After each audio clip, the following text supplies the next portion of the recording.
Hello there and welcome to another episode of Grassroots, a half hour where we tell the stories behind the people, places and horses of this remarkable industry.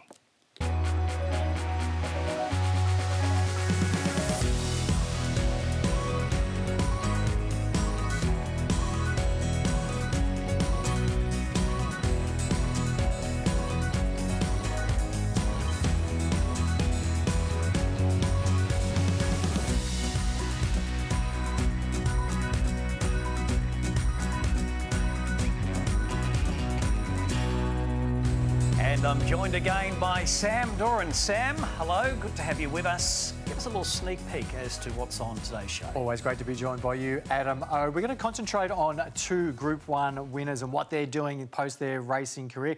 Another horse who was prominent in the picnic circuit a few years ago, he's now an off the track, and we'll top and tail the show with one of my favourite places, Living Legends. And speaking of living legends, we know how good that place is to go and visit on a Sunday or any day of the week, really, but it's also a special place for people who just need that connection to a horse. And that's what really helps this first guest on our show, Ben. Ben is a non-verbal teenager who doesn't just go to Living Legends every now and then, it's part of his regular routine.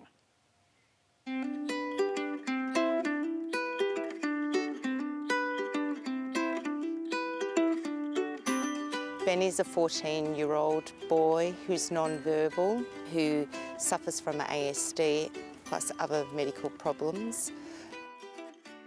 I always refer to Ben as a horse because the way he communicates, the way he engages is so, the similarities are just uncanny.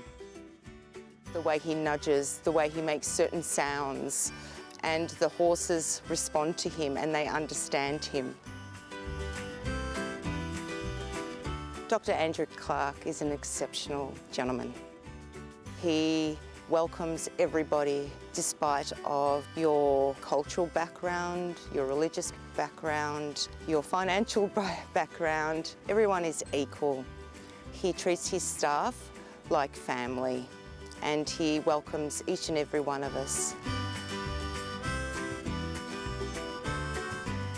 He allocates a staff member for us because he realises the importance of that connection with the horses and Ben and how therapeutic it is for him and the love, the care that he gets from them.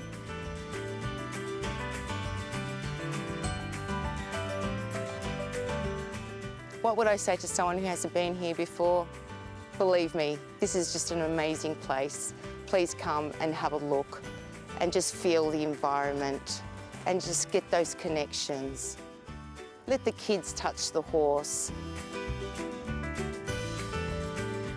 Every Wednesday, predominantly, we work our way down from seeing Tom or Jeannie to Patch, or it really just depending on how he's feeling and who he's seeking on that particular day to regulate him. He goes to that horse, and sometimes he even knows when a horse is not quite right or a bit flat, he'll go straight to that horse. Benny, are you ready? Seeing my son not being isolated from society and accepted, and his connections and having friends is just phenomenal.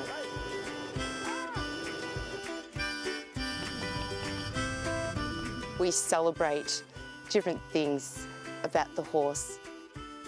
They're greeting us in a different way, or they're playing up, or they're being naughty. We do celebrate their interactions with us and the community. The growth in Ben in terms of being accepted by the horses, and it helps him regulate himself. It helps him to feel calm and happy.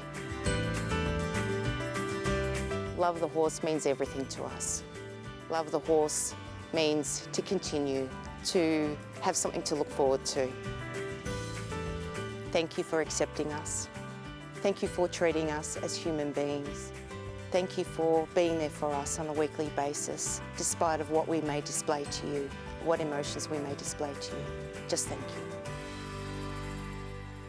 There's been a regular at Living Legends. Great to see the benefit that he gets out of his regular visits there. And looking at the staff, I think they really enjoy him around as well, and they're forming a great bond with him too. They do, and you know, I've always felt, particularly over the last couple of years, that horses are heroes.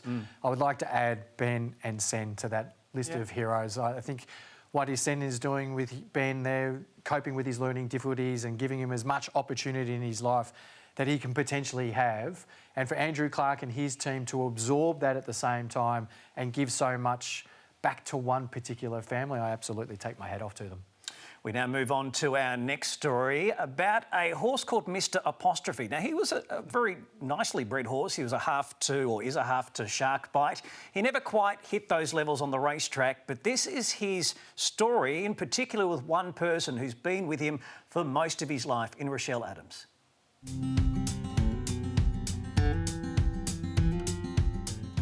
So my introduction to racing is through equine veterinary, and then it proceeded to equine science, and in between uni I started track work riding to fill in a bit of time and earn some extra money, which is where I met Mr. Tachura, and it just slowly progressed from there. I ended up at Flemington riding.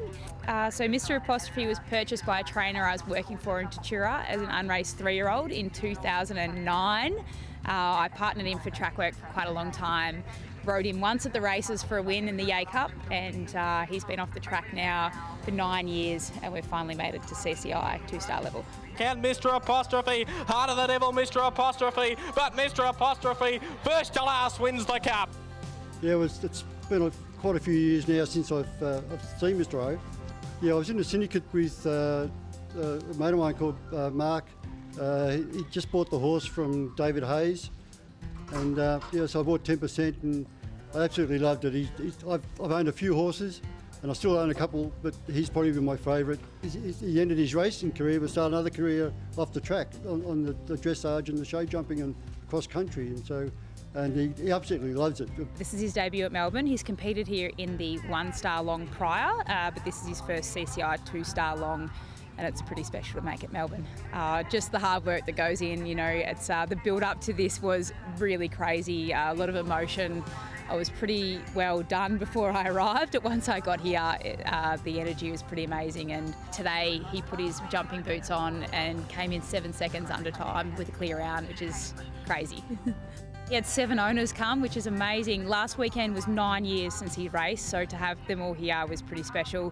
I took them down to the stables and seeing them cuddle their horse was pretty amazing. I think it's fantastic that to see him today and not understanding that he's 18 years old. You know, so the care and the well-being that Rochelle and her team have put into him is just obvious. The way he's looking today and the way he's running around and jumping over the jumps and etc.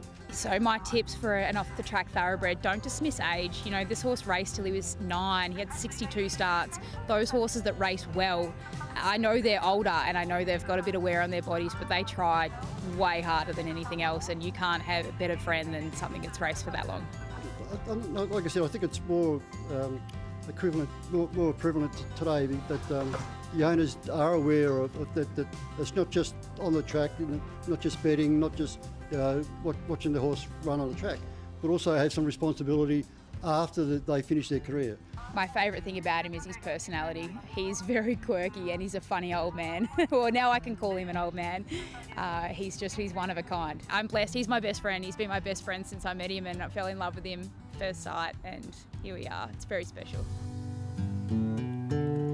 Special indeed. There's Rochelle Adams and Mr. Apostrophe riding him track work, winning a Yay Cup on him at the picnics, and now taking him through his off-the-track career in cross-country. 2 things that stood out for me there was the fact that Ben Spall's voice might not have broken that race at Yay, and just that little hint of emotion at the back end of that story there as well. It's such a strong connection with the horses. I mean, he was a plain racehorse, let's be fair. He won a couple of races on the picnic track, but Rochelle just loves him so dearly.